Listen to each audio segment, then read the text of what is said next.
President Biden wrapped up a week in Europe highlighted by the NATO summit, where members agreed to admit Sweden to the defense alliance, but declined to give Ukraine a firm timeline to join. A stance President Volodymyr Zelensky initially blasted as absurd. President Biden moved to reassure the Ukrainian leader when the two met on Wednesday, saying that Kyiv's bid for membership is moving in the right direction. And I hope we finally have put to bed the notion about whether or not Ukraine is welcome in NATO. It's going to happen. You're all moving in the right direction. I think it's just a matter of getting by the next few months here. Let's bring in Republican Senator Dan Sullivan of Alaska. He's a member of the Armed Services Committee and just returned from the NATO summit. Welcome, Senator. Good to see you again. Good morning, Paul. So Sweden is a member now. How important is that for our defenses? And what do we have to give Turkey's president to get him to stop objecting? Well, I think it's really important for NATO. I mean, Sweden brings a industrial base in terms of the military, a high-tech economy, very strategic location. And really importantly, Paul, and I did meet with the Swedish Prime Minister, they're going to hit their 2% of GDP spending requirement next year. And that is a huge positive example that all NATO members need to meet. It was an issue I pressed really hard during my time at the summit the last couple days. And look, it was a very complicated dance, to your point, between Turkey and Sweden and Greece and the members of the Congress who played an important role regarding F-16s to Turkey. So I think it was a positive outcome. There were many elements of the summit that were positive, but we need to keep making progress. And we need to keep making progress on this issue of burden sharing. As you know, as of last year, only 7 of the 31 members of NATO have met that obligation. And I fear that that has the potential to undermine things like continued support for Ukraine, the broader focus on this alliance that's so important. And it is important to step back and remember, this is probably one of the most successful military alliances in history. It helped us win the Cold War, certainly. And, you know, NATO members came to our defense after 9/11. A lot of Americans forget that. But making sure other members meet their defense obligations, in my view, is critical for a sustainable NATO for the next 70 years. So on the question of Ukraine and NATO, do you think that the alliance came out in the right place on eventual Ukraine membership? No firm timeline, but essentially saying that you'll get there someday after the war concludes.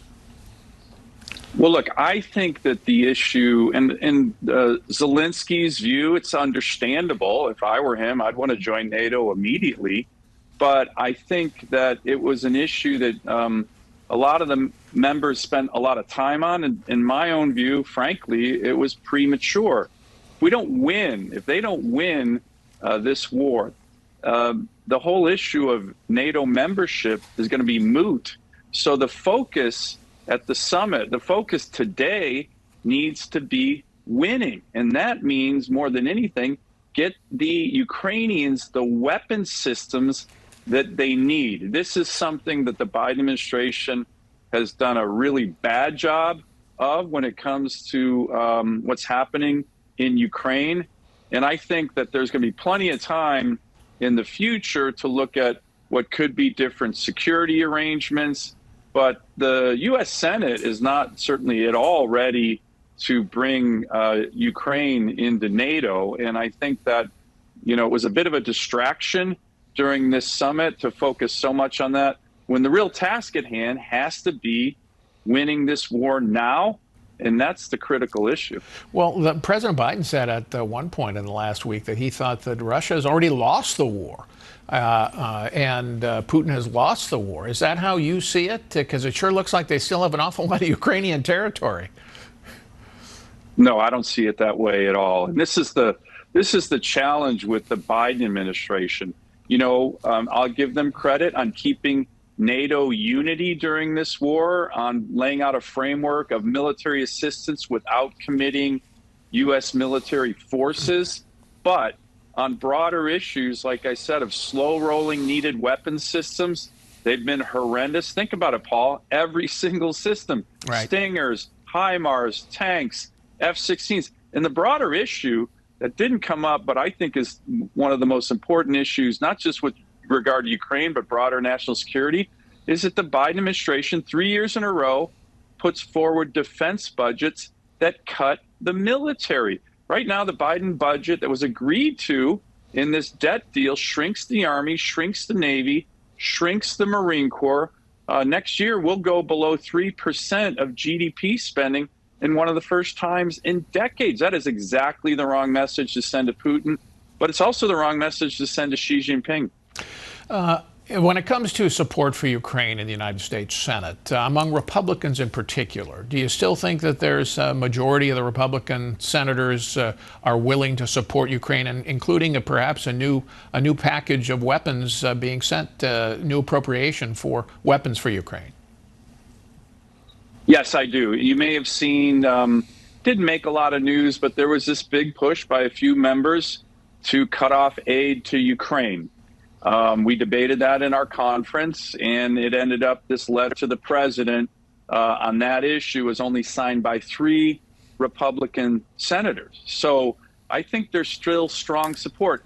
Not to sound like a broken record, Paul, but one thing I do think has the potential to undermine continued support for Ukraine on the military assistance side, if Americans and U.S. senators look and see that NATO members are not pulling their own weight when it comes to broader defense issues in NATO. And again, that's really the key issue. If we don't have NATO partners stepping up, saying we will meet our commitments. You guys ran a great editorial the other day about Canada. Canada's commitment to NATO and defense spending is literally pathetic. And that's just not bad for Canada. That undermines, I think, the American people's willingness to continue to support issues like Ukraine, because they look and say, wait, why are we doing all the heavy lifting? Right. This is a conflict in Europe's backyard. We will certainly help, but they got to help themselves. So that is a core issue. And like I said, it's the issue I raised with every single NATO leader in Lithuania the last couple of days. All right, Senator, thanks so much for being here. Really appreciate it.